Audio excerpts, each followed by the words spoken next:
لیکن جہاں ایک طرف جج کیونو کے خلاف مظاہرے کیے جا رہے ہیں، وہیں ان کی حمایت میں بھی آوازیں اٹھ رہی ہیں۔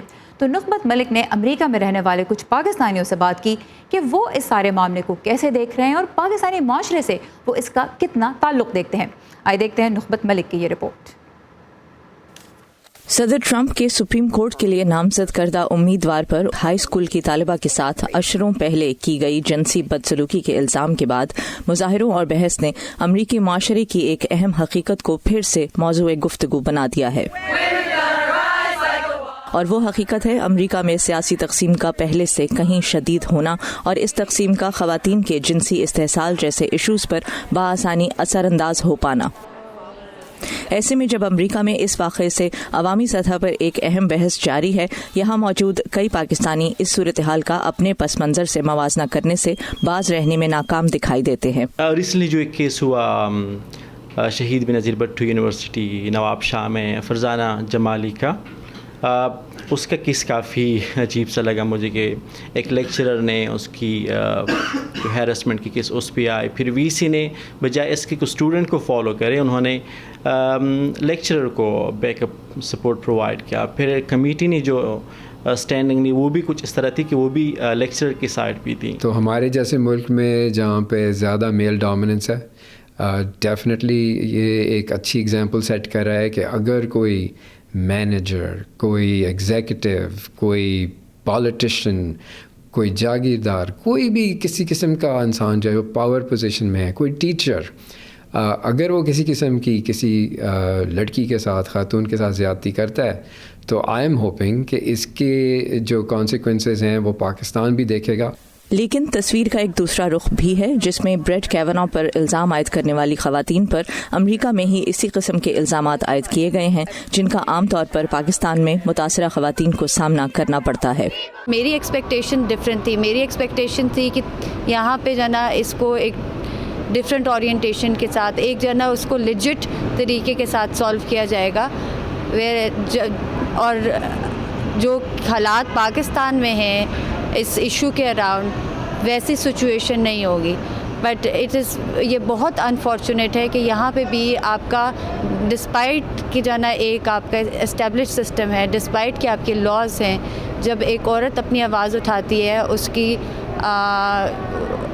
اس کو جو نا ہی دھتکارا جاتا ہے۔ تاہم آبزرورز کی رائے میں امریکی معاشرے میں خاصی تبدیلیاں بھی آئی ہیں۔ آج جہاں امریکی خواتین کسی قسم کے جنسی استحصال پر پہلے سے کہیں زیادہ آواز اٹھانے پر آمادہ ہیں، وہیں اس بارے میں سمجھ میں اضافہ بھی ہوا ہے کہ متاثرہ خواتین اس ظلم پر بات کرنے سے کیوں کتراتی ہیں۔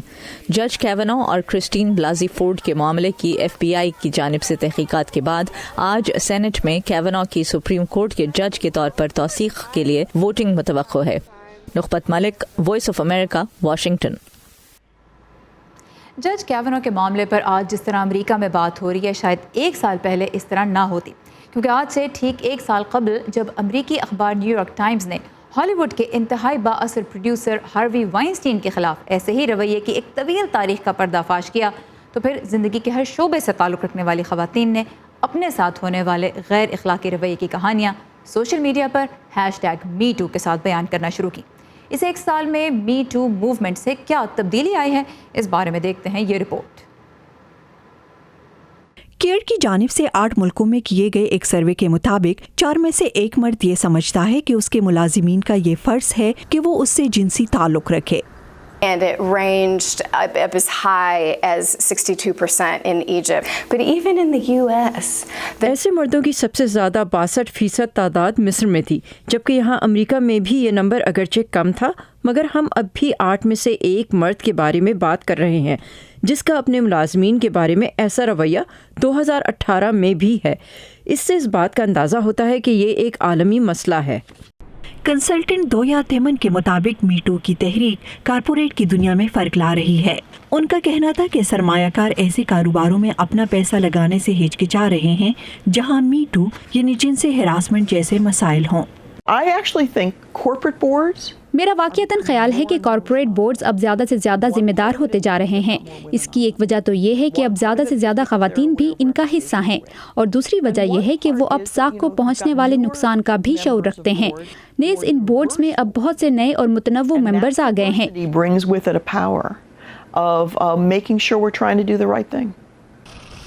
میٹو کی وجہ سے سیاسی تبدیلی بھی رونما ہو رہی ہے. کانگریس اور اسٹیٹ کے قانون سازی کے اداروں کے لیے زیادہ سے زیادہ خواتین نومبر میں ہونے والے وسط مدتی انتخابات میں حصہ لے رہی ہیں. So I think that Me Too creates and sort of adds to an environment. میرے خیال میں می ٹو کی تحریک ایسی فضا پیدا کرتی اور اس میں اضافہ کرتی ہے جس میں ہم مردوں اور خواتین کے درمیان طاقت کے توازن پر سوال اٹھاتے ہیں. اور اگر آپ تمام اداروں میں طاقت کے غیر متوازن ہونے کی نشاندہی کریں تو آپ دیکھتے ہیں کہ عورتیں طاقتور پوزیشنز پر نہیں ہیں جہاں اہم فیصلے لیے جاتے ہیں. کچھ امریکیوں کا خیال ہے کہ اس تحریک نے نتیجہ خیز تبدیلی پیدا کی ہے. می ٹو کی تحریک دنیا بھر کی ان خواتین کے لیے بھی اہم ہے جنہیں جنسی ہراسمنٹ اور تشدد کا سامنا ہے.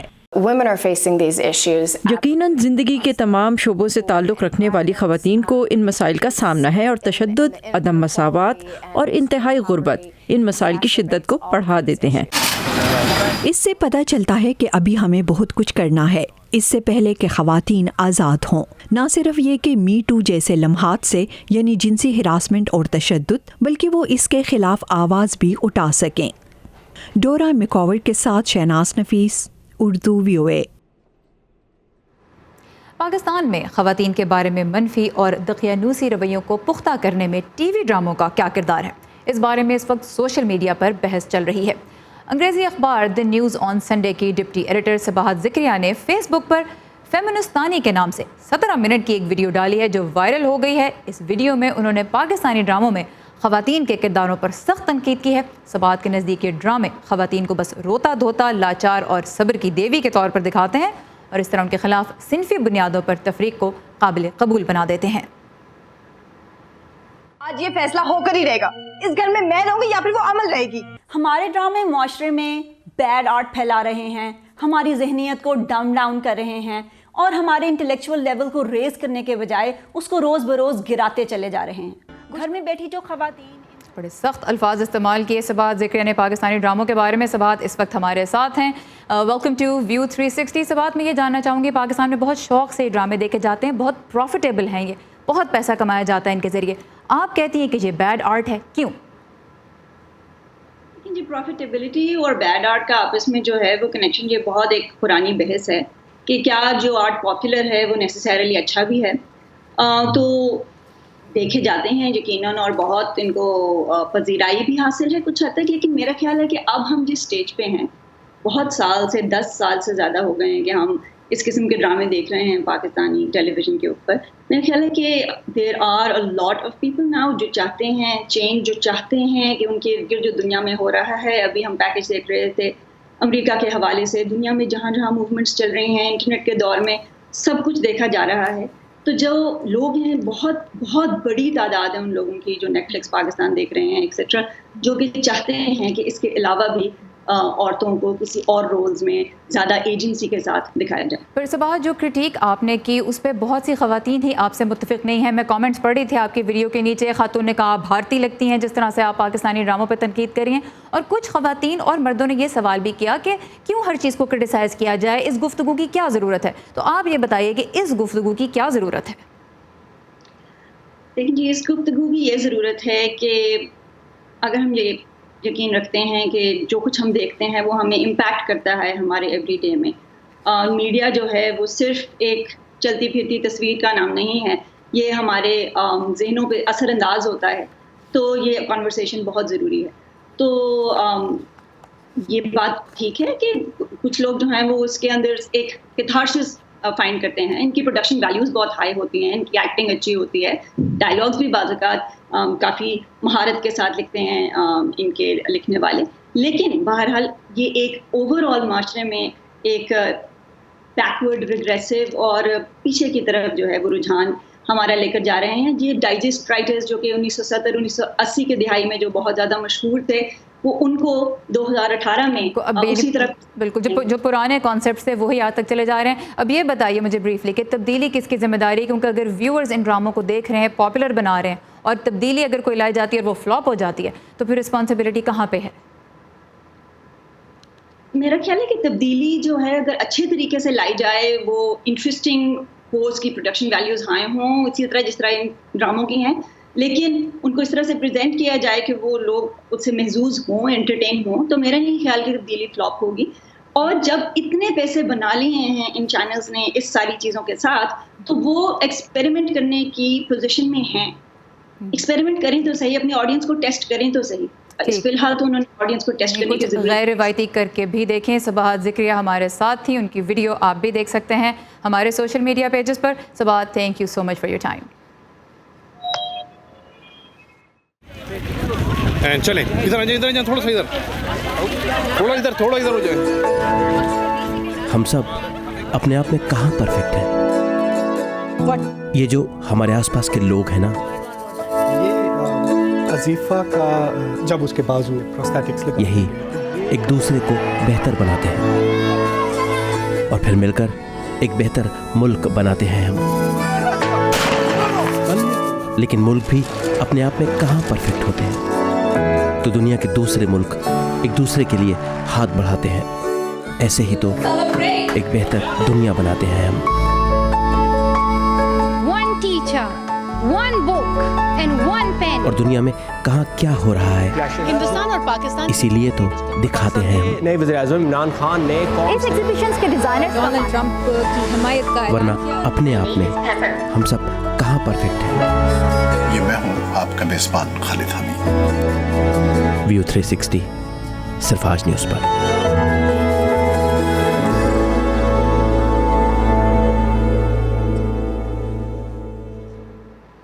اور اب دیکھتے ہیں اس ہفتے کی ہالی would high lights.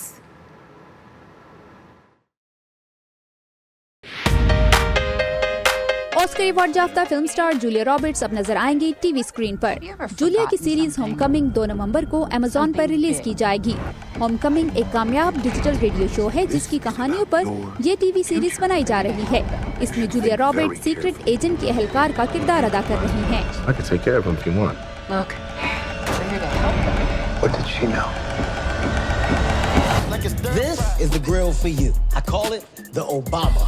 Box office پر کامیابی کے لیے بعض اوقات اچھے ریویوز سے زیادہ سچے فینس کی ضرورت ہوتی ہے. اس وقت باکس آفس پر نمبر 1 ہے کیون ہارٹ اور ٹفنی ہیرش کی comedy film the night school, جس نے خراب ریویوز کے باوجود ریلیز کے پہلے ہفتے میں $28 ملین کما لیے ہیں. دوسرے نمبر پر ہے animated film small foot $23 million کے ساتھ, جبکہ تیسرے نمبر پر ہے گزشتہ ہفتے ریلیز ہونے والی the house with the clock آن دی وال, جس نے باکس آفس پر $12 ملین کما لیے.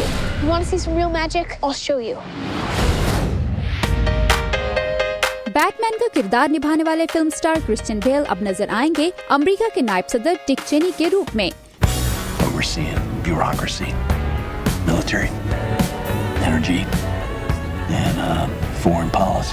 فلم دی وائس میں اپنے کردار سے انصاف کرنے کے لیے کرسچین بیل نے 40 پاؤنڈ وزن بڑھایا ہے, لیکن یہ پہلا موقع نہیں. 2004 میں فلم مشینسٹ کے لیے کرسچین نے 60 پاؤنڈ وزن گھٹایا بھی تھا.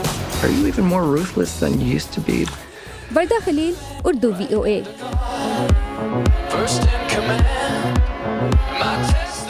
آج کا ویو 360 ہو رہا ہے ختم. ہم اپنے پروگرام میں اکثر آزادی صحافت کے حوالے سے آواز اٹھاتے ہیں, کیونکہ یہ ہمارے لیے آپ کے ساتھ کیا گیا ایک پکا وعدہ ہے. وائس آف امریکہ نے افریقہ کے ڈویژن کے اپنے 15 صحافیوں کو برطرف کرنے کا فیصلہ کیا ہے, جن پر پیسوں کے بدلے سچ کو چھپانے کا الزام ہے.